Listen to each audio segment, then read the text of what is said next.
बाजी माला बीबी की शादी कर दें। पहले तो इनके सर पे एहसान सवार होता था। शुक्र है वो किस्सा खत्म हुआ। जैसी वो खुद है और ये सारी खूबियाँ इसके रिश्तेदारों के बेटों में एक साथ नहीं थी। खिड़की के पर्दे हटाए तो लॉन नजर आया। कैफ गेट के साथ बने गार्ड रूम के बाहर कुर्सी डाले गोद में लैपटॉप रखे टाइप कर रहा था। इसने माला से कह रखा था कि वो एक बिजनेस प्लान पे काम कर रहा है, इसलिए जब फारग होगा अपना काम करता रहेगा। माला को जाहिर है इतराज नहीं था। अलबत्ता इसने नोट किया कि सलीम साथ वाली कुर्सी पे बैठा दिलचस्पी से कैफ को देख रहा था। दोनों बात भी कर रहे थे। खैर इसे क्या, वो वहाँ से हट गई। ये कंप्यूटर आपका अपना है? नया लगता है। सलीम ने मुतासर होते हुए उंगली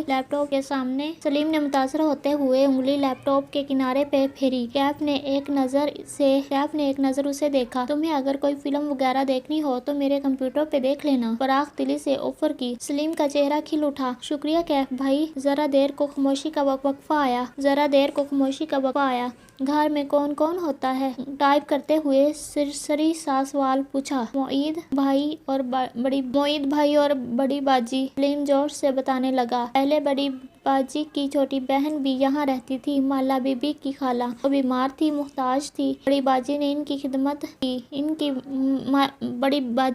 बड़ी खिदमत की। मेरी अम्मी के हाथों में ही वो फौत हुई। बड़ी बाजी के सारे बच्चों की शादी हो गई है। नहीं, सिर्फ माही बाजी की हुई है, वो कनाडा होती है। सलीम कनाडा कहता था। अच्छा, माला बीबी की मंगनी भी नहीं हुई? इसे ताज्जुब हुआ। वो सबसे बड़ी है ना, इनको शादी का शौक नहीं है जी, वो बस अपना काम करती रहती है। सलीम को इसके अलावा कोई वजह समझ में नहीं आई। कैफ की टाइप करती उंगलियां रुक गई। वो सोचती नजरों से स्क्रीन को देखने लगा। ये मुमकिन नहीं था। इसका ख्याल था कि इसकी कोई मंगनी वगैरह तो हो चुकी होगी, शायद हो के खत्म हो गई हो, लेकिन ऐसा नहीं था। यह शायद कुछ और था जो इसे चुभ रहा था। चंद दिन पहले तक कशमाला मुबीन इसका एक टारगेट थी, जिसके पास इसे नौकरी करनी थी। वो अकेली थी, काम, रेस्टोरेंट, घर, लेकिन आज इसने कुछ और देखा था। वो अब सिर्फ एक टारगेट नहीं थी, इसकी एक फैमिली। वो अकेली नहीं थी। लाहौर आना प्लान का हिस्सा नहीं था। शायद ये नहीं होना चाहिए था। रात तक वो घर से नहीं निकली, बस कमरे में पड़ी सोई रही। कैफ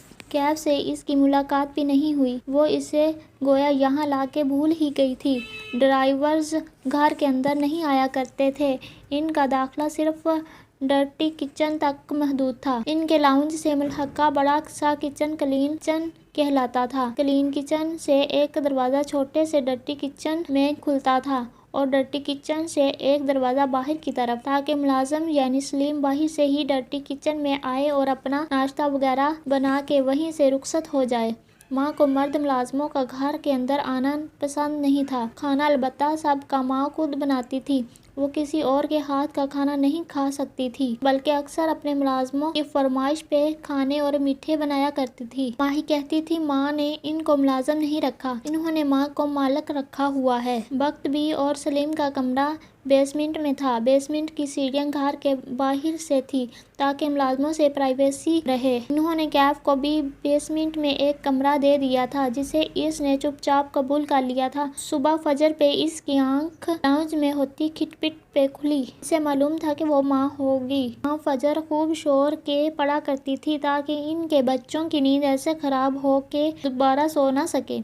इस्लामाबाद में नमाजें ऊपर हो जाया करती थी, लेकिन लाहौर में मजाल थी कैसा हो। तो नमाज पढ़ के जाए, नमाज पे बैठी और सोचा कि क्या दुआ मांगे। इसे इस वक्त सबसे ज्यादा नया बिजनेस वो दोबारा से सिरे रोजगार हो जाए, अपने पैरों पे खड़ी हो जाए और अब से कोई मर्द उसे जहीर की तरह धोखा ना दे सके। दुआ मांग के वो उठी और जमाई लेते हुए खिड़की के सामने आई, थक गई। अंधेरा लॉन में गार्ड रूम के सामने वो घास पे जाए नमाज डाले दो जानों बैठा हुआ था। वो शायद नमाज पढ़ चुका था, अब यूं ही सर झुकाए बैठा तस्बीह के दाने गिरा रहा था। इसे बहुत अजीब लगा। माना कि बहुत से लड़के लापरवाह और मगरबी हुलिये के बावजूद नमाजें पढ़ते हैं, लेकिन तस्बीह इसे नहीं याद इसने कभी किसी नौजवान को हाथ में तस्बीह पकड़े देखा हो। वो खुद भी तस्बीहों की आदी नहीं थी, वक्त ही नहीं मिलता था। कैफ जमाल तस्बीह पढ़ता था। अजीब बात थी, सुबह वक्त भी जब इसके कमरे में कॉफी लाई तो इसे हैरत हुई। आपको कब से कॉफी बनानी आ गई? इस मुए ड्राइवर ने बनाई है। मैंने इसे चाय की चीजें پکڑائی تو بابو آگے سے بولا، میں چائے نہیں پیتا، مجھے کافی میکر دو۔ اس کی نقل کر کے بولی۔ پھر خود ہی کچن سے معید بھائی کا پرانا کافی میکر ڈھونڈ لایا اور سیٹ کر دیا۔ بازار سے موٹے بیجوں والے ڈبے بھی لے آیا اور ساتھ یہ مجھے پکڑا دی کہ میری بیوی یہی پیتی ہے۔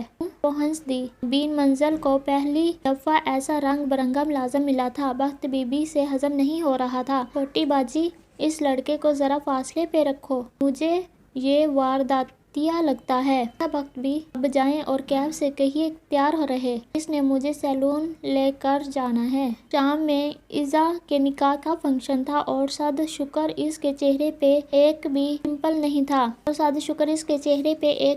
نہیں تھا، ورنہ موما کسی فنکشن سے پہلے ہی یہ پمپل حاضری دیا کرتے تھے۔ اس نے گھڑی دیکھی، ابھی فیشل کروا لے تو شام تک اس کا اثر آنے لگے گا۔ وہ باہر آئی تو کیف گارڈ روم کے باہر کرسی پہ بیٹھا تھا۔ ہاتھ میں اسکیچ بک تھی اور وہ پینسل سے اس پہ کچھ لکھ رہا تھا۔ اسے دیکھ کر کھڑا ہو گیا۔ اسکیچ بک پیچھے کر لی۔ آج جینز پہ سفید ٹی شرٹ پہن رکھی تھی، پیروں میں جوگر تھے اور چہرے کی ہلکی بڑی شیپ ویسی ہی تھی۔ کیا کر رہے ہو؟ وہ اس کے اسکیچ بک کو دیکھتے ہوئے قریب چلی آئی۔ پرس کوہنی پہ ٹانگے، بال کیچر میں بندھے، وہ آنکھوں پہ سیاہ چشمہ لگائے ہوئے تھی۔